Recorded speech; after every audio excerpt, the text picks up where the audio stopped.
Oi gente, aqui é o Lucas, estou de volta depois de um longo tempo de ausência. Espero que ainda tenha alguém aqui para me ouvir falar depois de tanto tempo.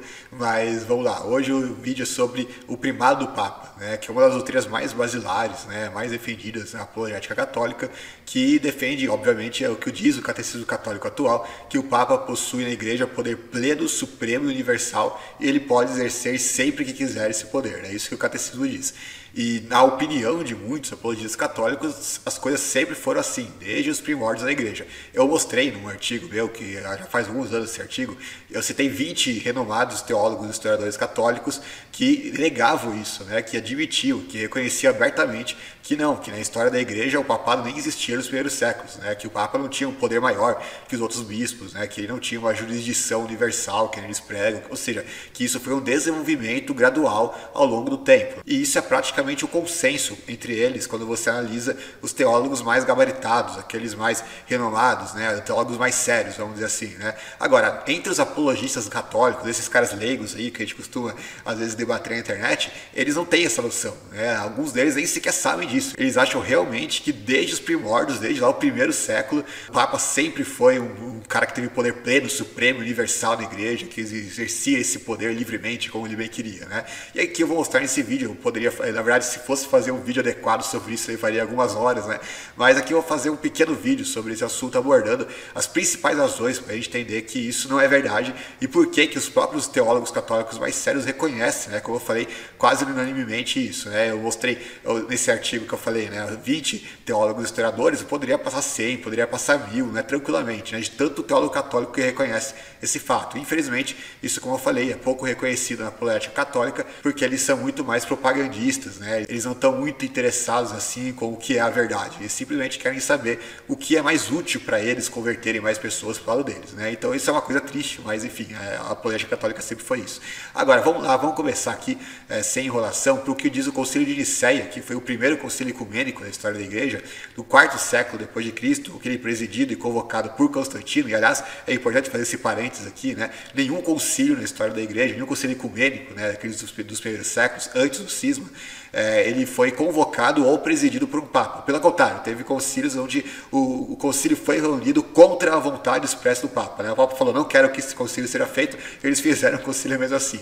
E teve concílios que passaram por cima da vontade do papa, que o papa não gostou de algum artigo daquele concílio, né, discordou de um cânone e o cânone foi aprovado mesmo assim. A gente vai mostrar um caso desses nesse vídeo, inclusive, né? Vamos começar aqui primeiro com o concílio de Nicéia, cânon 6, vai dizer o seguinte: o bispo de Alexandria terá jurisdição sobre Egito, Líbia e Peitápolis, assim como o bispo romano sobre o que está sujeito a Roma, assim também o bispo de Antioquia e outros sobre o que está sob a sua jurisdição. Então aqui a gente vê claramente que o bispo romano, ele não tinha nessa época uma jurisdição universal, ou seja, ele não mandava sobre a igreja inteira, né? Ele mandava sobre aquilo que estava sujeito a Roma, da mesma forma que os bispos de Alexandria, de Antioquia, que são citados nominalmente aqui, né, nesse cânone, eles também não tinham uma jurisdição universal sobre toda a igreja, eles mandavam apenas sobre aquilo que estava concernente ao âmbito deles, né, a diocese deles. Aqui, por exemplo, né, diz que o Egito, Líbia e Pentápolis, quem governava sobre eles não era o bispo romano, era o bispo de Alexandria,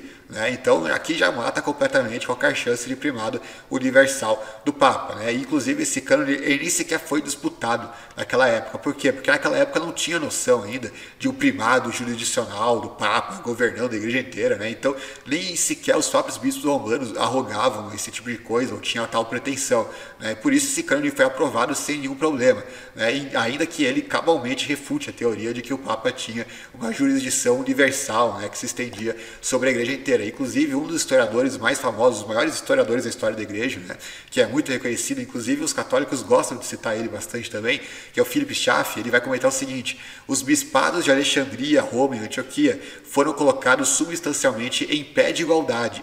Os bispos de Roma, Alexandria e Antioquia aparecem aqui em relação aos outros bispos simplesmente como primos inter pares, ou seja, primeiros entre iguais, ou como metropolitanos de primeira ordem, nos quais a mais elevada eminência política se uniu aos mais elevados eclesiásticos. Em outras palavras, o que ele está dizendo aqui? Eles não tinham uma jurisdição universal, eles não mandavam, não existia um papa naquela época, no conceito que a gente entende hoje, né? No conceito que está lá no catecismo católico. E, inclusive a primeira pessoa a ser chamada de papa na história da igreja é um cara chamado Heracles, né, que foi chamado por Eusébio de Cesareia, na história eclesiástica dele, de Papa, e ele era bispo de Antioquia, inclusive. Né? Só um século mais tarde que os bispos romanos começaram a ser chamados de Papa também. Né? Isso é só uma curiosidade. Né?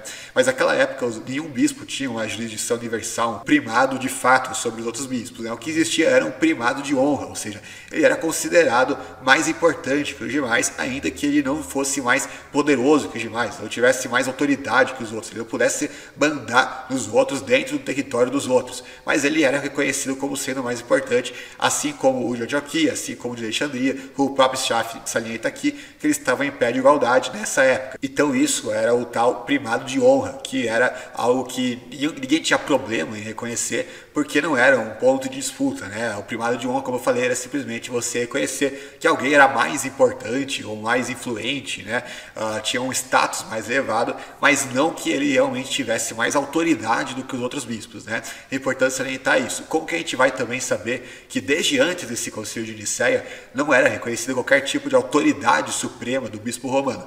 A gente vai ver isso lá em Cipriano, porque Cipriano ele teve uma disputa muito conhecida, muito famosa contra o bispo romano Estevão, né? Que era o bispo daquela época, lá no 3º século. O que Cipriano defendia? Cipriano defendia que os hereges que se convertiam, né, à verdadeira igreja, eles tinham que ser rebatizados, né? Então, se você foi batizado lá sendo um herege, sei lá, você negava a divindade de Cristo e você foi batizado enquanto você negava a divindade de Cristo, só para citar um exemplo aqui, e aí depois você conhece melhor a fé, né? Se converte a uma fé ortodoxa, e aí você, na visão de Cipriano, você tinha que ser rebatizado. Na visão do bispo de Roma, na visão do Estevão, não. Mesmo que você fosse o pior dos hereges, você não tinha que ser rebatizado. Se você, por exemplo, se você foi batizado enquanto gnóstico, aquele batismo continua válido.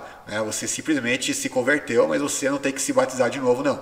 Isso era o que Estevão defendia. E aí eles tinham essa divergência teológica. O que acontece é que Estevão tentou forçar a opinião dele sobre a opinião de Cipriano.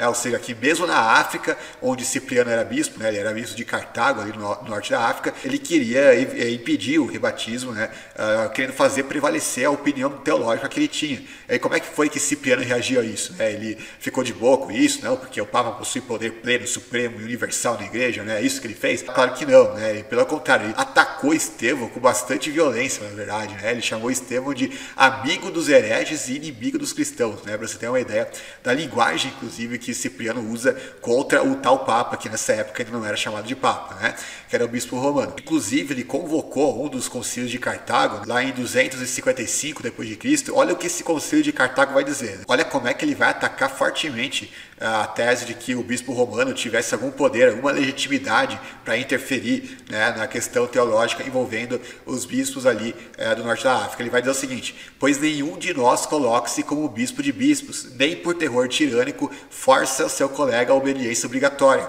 visto que cada bispo, de acordo com a permissão de sua liberdade e poder, tem seu próprio direito de julgamento e não pode ser julgado por outro mais do que ele mesmo pode julgar o outro.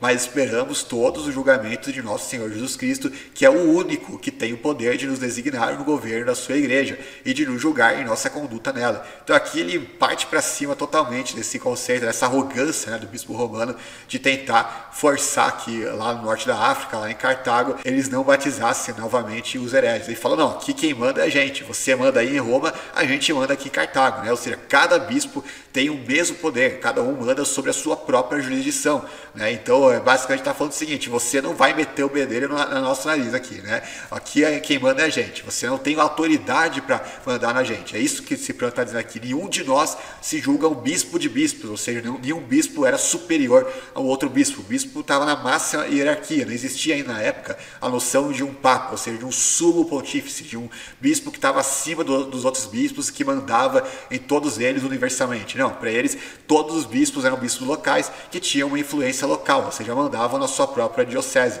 Nada além disso. Inclusive, aqui ele diz, o único que tem poder para mandar em todos os bispos é justamente o Senhor Jesus Cristo. É o único bispo de bispos, bispos, de fato, né?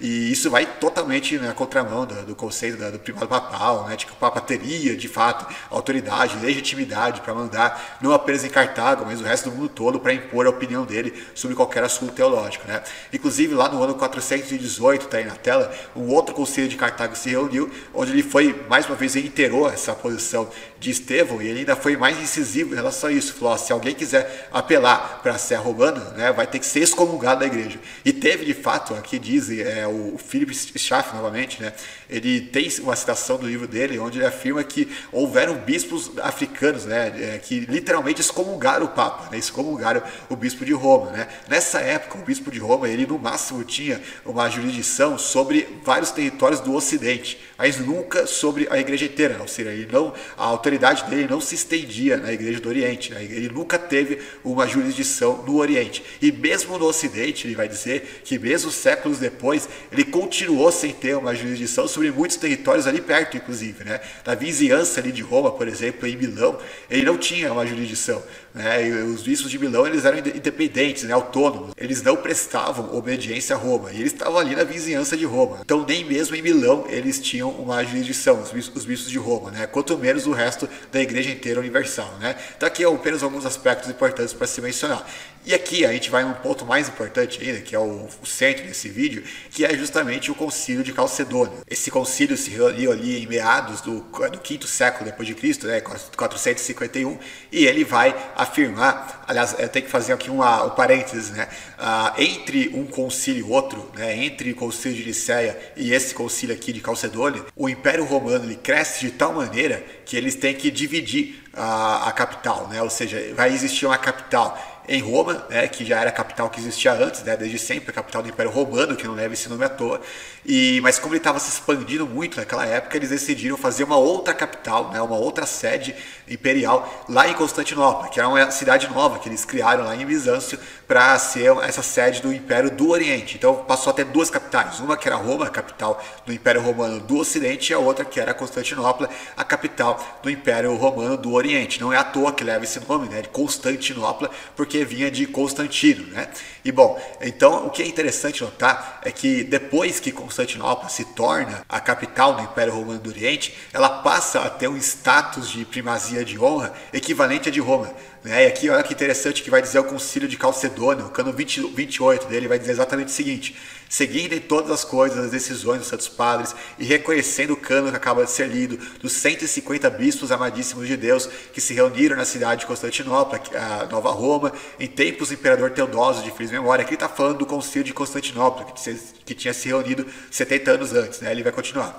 Nós também estabelecemos e decretamos as mesmas coisas concernentes aos privilégios da Santíssima Igreja de Constantinopla, que é a Nova Roma, pois os padres retamente concederam privilégios ao trono da velha Roma, porque era cidade real, e os 150 religiosíssimos bispos, motivados pela mesma consideração, deram privilégios iguais ao Santíssimo Trono da Nova Roma, julgando justamente que a cidade que é honrada com a soberania e o Senado e goza de iguais privilégios com a antiga Roma Imperial, devia, em assuntos eclesiásticos, também ser magnificada como ela é, e contada a seguir a ela, de modo que nas dioceses do Ponto, da Ásia e da Trácia, os metropolitanos somente, e os bispos também das dioceses referidas que haja entre os bárbaros deviam ser ordenados pelo referido Santíssimo Trono da Santíssima Igreja de Constantinopla. Então olha só que coisa extremamente intrigante, né?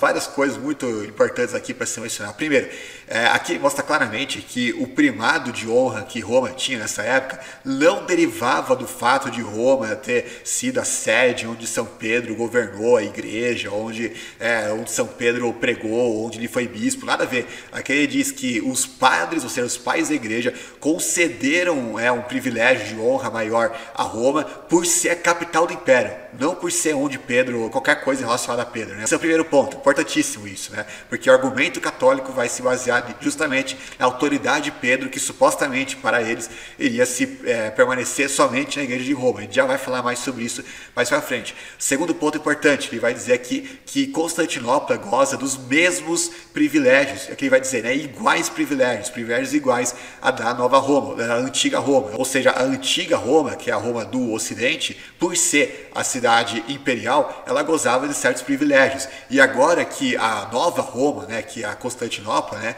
que também virou capital do Império, mas lá no Oriente, também teria, por consequência, iguais privilégios com a antiga Roma, né? Ou seja, com a Roma do Ocidente. Aqui já mata pau, né? Ou seja, Roma não tinha nessa época nem mesmo um primado de honra sobre o mundo inteiro, né? Muito menos um primado jurisdicional, já que ela tinha que dividir privilégios com a cidade de Constantinopla. E uma curiosidade é que os legados do Papa que estavam presentes nesse concílio, porque era um concílio universal, né? Um concílio ecumênico, eles não aceitaram esse cânone, né? Justamente porque eles achavam, não, eles queriam ser os únicos que tinham lá um primado de honra. Então eles não aceitavam esse cânone do 28, eles protestaram contra esse cânone 28 de Calcedônia lá no concílio, né? E mesmo assim o cânone foi aprovado.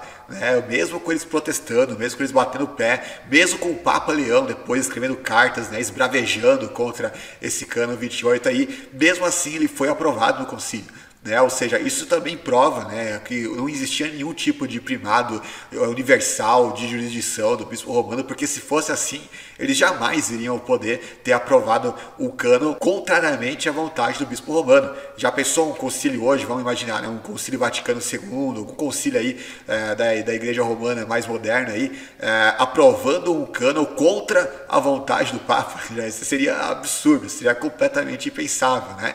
E foi justamente isso que aconteceu nessa época, né? Eles aprovaram um cânon que ia contra a vontade do legado romano, né, do próprio Papa, que estava presente no concílio através dos seus legados, né, que representavam ele no concílio, e mesmo assim o concílio aprovou aquele cânone. Por quê? Porque naquela época Roma não tinha autoridade maior do que os outros bispos, ele não tinha autoridade sobre a igreja inteira. Então ela rejeitar um cânone ou uma coisa assim, ela estava na mesma posição dos outros bispos, né, que podiam aceitar ou rejeitar. E no caso, como os outros bispos aceitaram majoritariamente esse cânone, inclusive igrejas lá de Jerusalém, de Antioquia, que teoricamente seriam prejudicadas por esse cânone, né, porque eles estavam colocando a igreja de Constantinopla acima da igreja deles, mesmo eles aceitaram esse cânone, né, e esse cânone foi aceito, esse cânone foi considerado válido, né, mesmo com a resistência dos legados do Papa. Então isso aqui é um ponto extremamente importante. Se Roma tivesse uma autoridade suprema, universal na igreja, nessa época, o fato dela não aceitar esse cânone seria mais do que suficiente para esse cânone não entrar em vigor, né? Ou seja, Roma teria no mínimo o direito de veto, né, sobre o cânone, já que supostamente o Papa mandaria na igreja inteira nessa época. Agora, como pode o cânone ser aprovado contra a vontade do próprio Papa? Né, contra a autoridade do próprio Papa, né, seria impensável. Isso só mostra mais uma vez que nessa época o Papa não tinha uma autoridade suprema, universal, etc. Né? Ele era apenas um bispo, como todos os outros, um bispo bastante importante, né, por ficar na capital do Império, né, com influência muito grande. Entretanto, ainda assim, ele não tinha uma autoridade maior do que os outros. O voto dele tinha o mesmo peso do voto dos outros bispos. Então, se eles votaram majoritariamente para esse cânone ser aprovado, ele seria, apesar da resistência, apesar do protesto, apesar da birra que o Papa fez com base nisso, né? Inclusive o Karl Joseph Refeli, que é uma das maiores autoridades católicas em se tratando de história conciliar no século XIX, olha o que ele vai comentar sobre isso, né? A prerrogativa atribuída à Igreja de Constantinopla é, apesar da oposição do legado romano, decretada pelo Sínodo. Assim terminou o concílio de Calcedônia depois de ter se estendido por 3 semanas. Não posso entender como é possível, depois de ler as atas precedentes, imaginar-se sequer por um instante que os bispos deste concílio considerassem os direitos em discussão como de origem divina e que o ocupante da sede de Roma fosse júri divino supremo sobre todos os pontífices. Né? Aqui ele próprio está reconhecendo, cara, é impossível você ler as atas desse concílio e toda a história que se desenrolou através disso, né? E você continuar acreditando que o Papa tinha o poder supremo na igreja, que ele mandava e desmandava, né? Como ele manda hoje, né? Sobre a igreja de Roma, né? E engraçado também notar que um apologista católico, né? Ele vai comentar o seguinte: a verdade é que Roma sempre possuiu a primazia, não por ter sido a cidade sede do império, mas porque na verdade Pedro ali esteve, né? E aqui vai ter múltiplos erros essa afirmação, né? Em primeiro lugar, porque o próprio concílio de Calcedônia que a gente leu aqui, ele vai dizer clara e expressamente, cristalinamente, que Roma tinha um primado de honra, não porque Pedro esteve ali, mas vamos reler ali o que diz o cânone 28 de Calcedônia, porque era a cidade real. Vou repetir aqui: pois os padres retamente concederam privilégios ao trono da velha Roma, porque era a cidade real, ou seja, porque era a capital do império. Eles não concederam esses privilégios porque Pedro esteve ali, mas simplesmente porque era a capital do império, ou seja, se a capital do império fosse outra, essa outra que teria esse primado de honra, né? Tanto é que, como eu falei, a partir do momento em que Constantinopla passa a ser uma cidade real também, ou seja, a ser uma capital do Império, ela passa a ter os mesmos privilégios que Roma, né? Então, aqui matando a charada de uma vez. Esse é o primeiro ponto. O segundo problema, quando ele afirma, né? Porque na verdade Pedro ali esteve, isso gera um outro problema muito grande, porque segundo a tradição, Pedro também esteve em vários outros lugares além de Roma, né? Na verdade, de acordo com Eusébio de Cesareia, ele coloca o bispo de Antioquia como sucessor de São Pedro. Então, os bispos de Antioquia, na verdade, existe até uma lista, de sucessão de Antioquia, onde Pedro começa sendo o primeiro bispo de Antioquia. Aqui não cabe entrar nos detalhes se Pedro realmente foi bispo de Antioquia ou não. Na verdade, se a gente for ver a rigor, biblicamente falando, a gente vai ver que existe zero evidência de que Pedro tenha sido bispo local de qualquer igreja, seja de Roma, seja de Antioquia. Inclusive, em Roma, ele nem sequer aparece na Bíblia. A gente vai ver Paulo escrevendo 4 cartas da prisão. Em todas elas, ele menciona nominalmente várias pessoas que estavam com ele ali, naqueles últimos dias de Paulo. Em nenhuma delas ele menciona Pedro. E Paulo estaria em Roma, teoricamente estaria juntamente de Pedro. Quando ele escreve aos romanos, ele saúda nominalmente 26 pessoas que estavam lá, cristãos em Roma, e ele esquece justamente do Papa, do Pedro, que deveria estar lá. Enfim, várias outras questões que a gente poderia apontar aqui, eu nem vou aqui entrar em mais detalhes. A gente vai ver, por exemplo, o Orígenes, ele diz que Pedro chegou em Roma no final da vida dele para ser martirizado, ou seja, depois de ter pregado em vários outros lugares, ele cita lá vários lugares onde Pedro pregou, aí ele vai dizer que por fim, no final da vida dele, ele chega em Roma para sofrer o martírio. Então Pedro não foi um bispo local de Roma, quando muito ele chegou lá no final da vida dele para ser martirizado. Então ele pode ter pregado em Roma de fato, por um tempo muito breve, assim como ele pregou em inúmeros outros lugares da Bíblia. A gente vê só no livro de Atos, Pedro pregando em inúmeros lugares.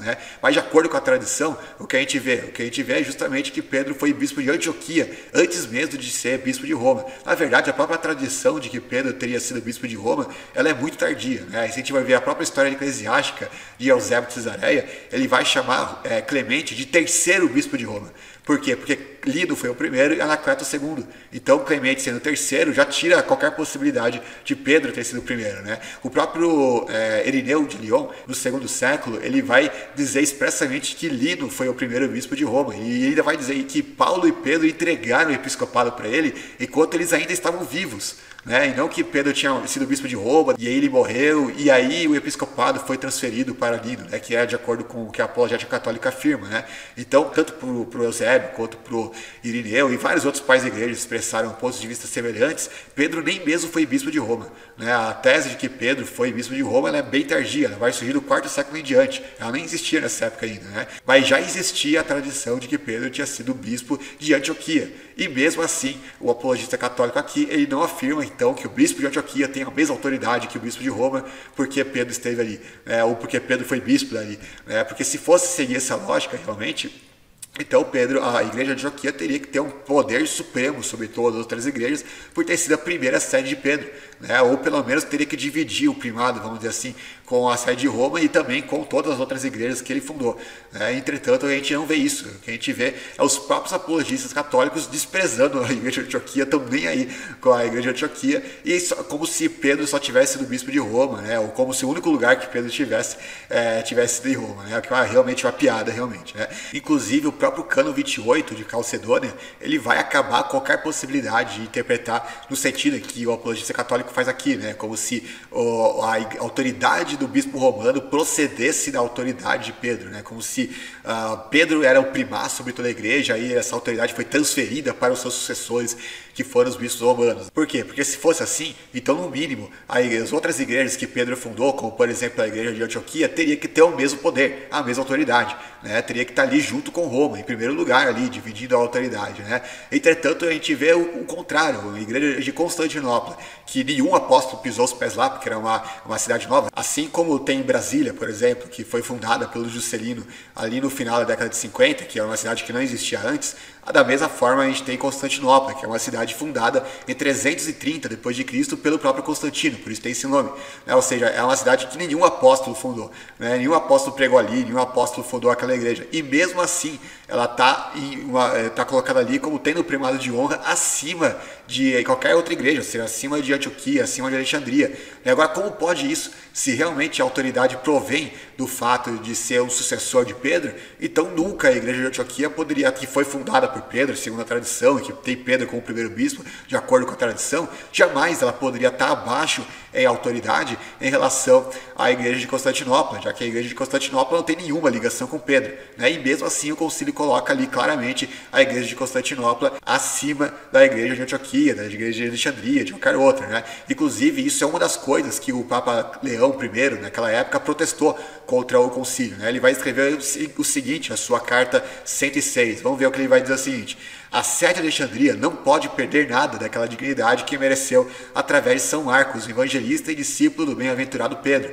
Nem pode o esplendor de uma igreja tão grande ser obscurecido por outras nuvens. A igreja de Antioquia também, onde primeiramente surgiu o nome cristão através da pregação do abençoado apóstolo Pedro, deve continuar na posição atribuída pelos pais e ser colocada em terceiro lugar, nunca deve ser rebaixada, pois a Sé está em pé de igualdade com os detentores dela. Em outras palavras, o próprio Papa Leão aqui ele vai dizer o seguinte: a igreja, esse concílio, esse cano 28 aí de Calcedônia, ele não pode ser aceito porque ele está colocando a igreja de Constantinopla acima das igrejas de Antioquia e de Alexandria. E para ele isso é inadmissível, porque o concílio de Nicéia tinha decretado que a igreja de Antioquia estava em terceiro lugar e de Alexandria em segundo. Isso na verdade não estava no concílio de Nicéia, é uma interpolação que chegou em Roma, né, através de uma confusão que eles fizeram, e isso fez com que o Papa pensasse que o concílio de Nicéia dizia isso, quando na verdade não diz. Mas de todo modo, o fato é que a lógica que ele usa aqui é a mesma lógica que eu estou falando agora, né? Não pode uma igreja que foi fundada recentemente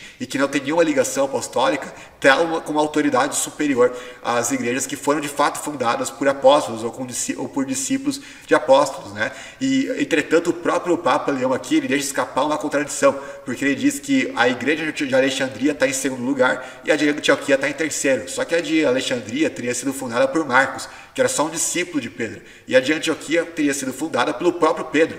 Agora, como é que pode uma igreja que tem sucessão do próprio Pedro estar abaixo em autoridade de uma igreja que tem sucessão de um discípulo de Pedro? Né? Não faria nenhum sentido isso. Isso derruba, mais as próprias palavras do Papa, derruba a lógica petrina, né? De que uma igreja, por ter sido fundada por Pedro, tem mais autoridade que as outras igrejas. E como se a contradição aqui não fosse suficiente, mais tarde a própria igreja de Roma volta atrás e admite esse cano 28. Isso que é o mais bizarro da situação, né?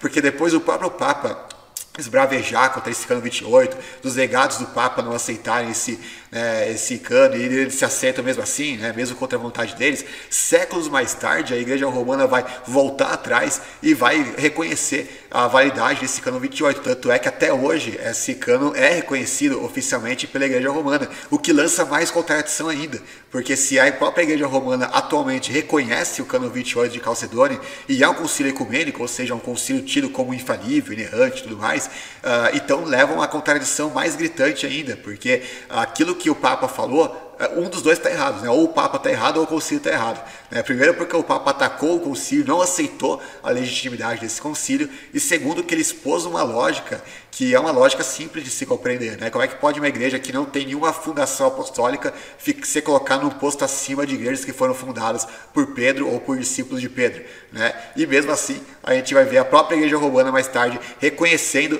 esse cano 28, ou seja, reconhecendo exatamente aquilo que ela própria tinha protestado e voltando atrás em relação à própria lógica que ela tinha imposto. Ou seja, para resumir, a própria Igreja Romana estava admitindo que de fato a Igreja de Constantinopla tinha o mesmo privilégio, o mesmo primado de honra que a própria Igreja Romana. Esse é o primeiro ponto. E em segundo lugar, estava reconhecendo que o fato de ter esse primado de honra em nada tem a ver com o Pedro ter pregado ali, ou Pedro ter estado ali, ou ser bispo dali, qualquer coisa do tipo, mas apenas com o fato de ser a capital do império, ou seja, uma cidade imperial, uma cidade real, que nem está lá no cano 28 de Calcedônia. E por isso que a Igreja de Constantinopla, que não foi fundada por Pedro, nem por discípulos de Pedro, nem por ninguém relacionado a Pedro, ainda assim estava acima de Alexandria e acima de Antioquia. Por quê? Porque essa questão do primado de honra não estava relacionada a qualquer tipo de autoridade petrina, mas sim ao fato de ser a capital do império, né? E se essa lógica vale, se aplica em relação com a Igreja de Antioquia de Alexandria,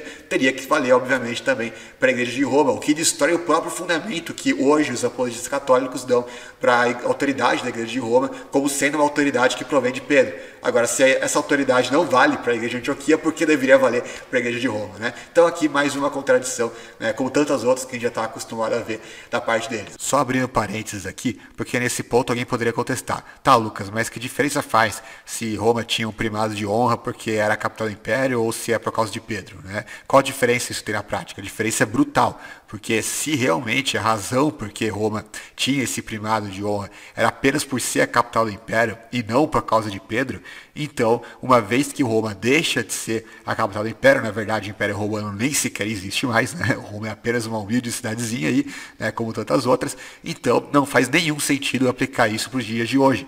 Por isso que os apologistas católicos precisam se apegar a um argumento que soe mais teológico, mais atemporal, né, mais sólido, para dizer que isso valia para aquela época e vale para hoje e vale para sempre, porque supostamente remeteria a Pedro, a autoridade de Pedro como Papa, que seria algo que iria ser transmitido aos outros bispos romanos que supostamente eram sucessores de Pedro. A gente já viu, tem um livro inteiro sobre isso, chamado A História Não Contada de Pedro. A gente já viu que Pedro nem Papa era, né, muito menos os bispos romanos são sucessores de Pedro, e mesmo que esse fosse o caso, a gente já viu aqui que tanto os pais da igreja como os concílios da igreja, eles não atribuíam o primado de honra que Roma tinha, veja bem, primado de honra, não primado de jurisdição, eles não atribuíam isso ao fato de ser sucessor de Pedro, mas sim ao fato de ser a capital do império, ou seja, um argumento que hoje em dia seria completamente anacrônico e nem faria sentido de existir. Então é justamente por isso que eles precisam inventar esse outro argumento aí para sustentar a doutrina do papado, já que sem ele o papado é uma doutrina extremamente frágil construída sobre a areia da praia. Espero que esse vídeo tenha sido compreensível, né? E qualquer dúvida, comentário, qualquer coisa que você quiser colocar, é só botar aí nos comentários do vídeo, que eu respondo todo mundo. Às vezes posso demorar um pouco, mas eu sempre respondo todo mundo. E eu pretendo voltar a fazer vídeos com mais frequência, né? Pelo menos um por semana eu quero fazer aqui, né? Então é isso, pessoal. Antes de terminar, eu quero recomendar aqui alguns artigos muito bons, né? Que inclusive me ajudaram a fazer esse vídeo. Um artigo é um artigo do Bruno Lima, né? Do site Respostas Cristãs. Vai estar na descrição desse vídeo. Ele fala muita coisa interessante que vai bem além do escopo que eu tratei aqui. Outro é um artigo específico sobre o Cano 28 de Calcedônia, do blog do Hugo, Conhecereis a Verdade. E outro é um vídeo de mais de 1 hora de duração, né? Eu não vou falar o nome dela, porque ela muda o nome do canal dela a cada uma semana, né? Então, se eu falar qualquer nome aqui, ela vai ter mudado de novo, né? Então não vai editar nada. Mas é um vídeo excelente também, tipo, o melhor vídeo que eu encontrei em toda a internet sobre esse assunto é o vídeo que ela fez, né? Uma ortodoxa, inclusive, né? Nem protestante é. E fez um vídeo fantástico sobre esse tema que eu recomendo entusiasticamente que todo mundo assista, né? Um dia ainda quero fazer um vídeo tão completo, ou quase tão completo, quanto o que ela fez. Todos esses links vão estar disponíveis na descrição do vídeo para quem quiser assistir. Então é isso, pessoal. Não se esqueça de deixar o like se você gostou do vídeo, de comentar, curtir e compartilhar, e também de ativar o sininho das notificações para você não perder os novos vídeos que forem feitos aqui em diante, ou lives e tudo mais que a gente for fazer. Então é isso, pessoal. Um grande abraço, valeu e falou!